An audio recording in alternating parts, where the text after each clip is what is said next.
حضرت ابو ہریرہ رضی اللہ تعالیٰ عنہ سے روایت ہے، انہوں نے فرمایا حضرت فاطمہ رضی اللہ تعالیٰ عنہ نے نبی صلی اللہ علیہ وسلم کی خدمت میں حاضر ہو کر ایک خادمہ عطا فرمانے کی درخواست کی تو رسول اللہ صلی اللہ علیہ وسلم نے ان سے فرمایا میرے پاس وہ غلام یا لونڈی نہیں جو تجھے دے سکوں۔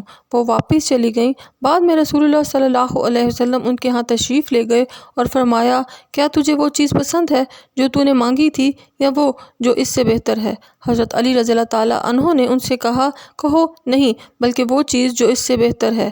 حضرت فاطمہ رضی اللہ تعالیٰ عنہ نے یہی جواب دے دیا تو رسول اللہ صلی اللہ علیہ وسلم نے فرمایا یوں کہا کرو اے اللہ، اے ساتوں آسمانوں کے مالک، اے عرش عظیم کے مالک، اے ہمارے رب اور ہر چیز کے رب، اے تورات، انجیل اور قرآن عظیم کے نازل کرنے والے، تو اول ہے اور تجھ سے پہلے کچھ نہیں تھا، تو آخر ہے تیرے بعد کچھ نہیں، تو ظاہر ہے تجھ سے اوپر کچھ نہیں، تو باطن ہے تجھ سے پوشیدہ تر کچھ نہیں۔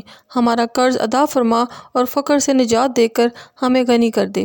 اللہ کا ذکر دنیا کے مال سے بہتر ہے۔ اللہ تعالیٰ اول و آخر ہے، وقت مخلوقات پر اثر انداز ہوتا ہے، خالق پر نہیں۔ اس کے لیے سب زمانہ برابر ہیں۔ اللہ تعالیٰ سے اس کی صفات کے وسیلے سے دعا کرنی چاہیے۔ فقر و غنا اللہ کے ہاتھ میں ہے، لہذا قرض و فقر سے نجات کے لیے مسنون دعاؤں کے ذریعے اللہ کی مدد حاصل کرنی چاہیے۔ حضرت فروہ بن نوفل رحمۃ اللہ علیہ سے روایت ہے، انہوں نے کہا میں نے ام المومنین حضرت عائشہ رضی اللہ تعالیٰ عنہا سے رسول اللہ صلی اللہ علیہ وسلم کی دعا کے بارے میں سوال کیا جو آپ صلی اللہ علیہ وسلم مانگتے رہے ہوں۔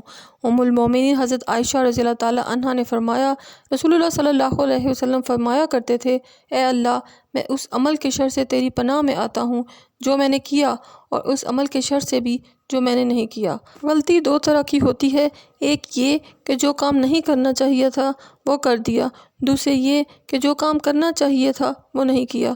دونوں طرح کی غلطی کے دنیاوی نقصانات بھی ہیں اور اخروی نقصانات بھی۔ اس دعا میں دونوں طرح کی غلطیوں کے شر سے پناہ مانگی گئی ہے۔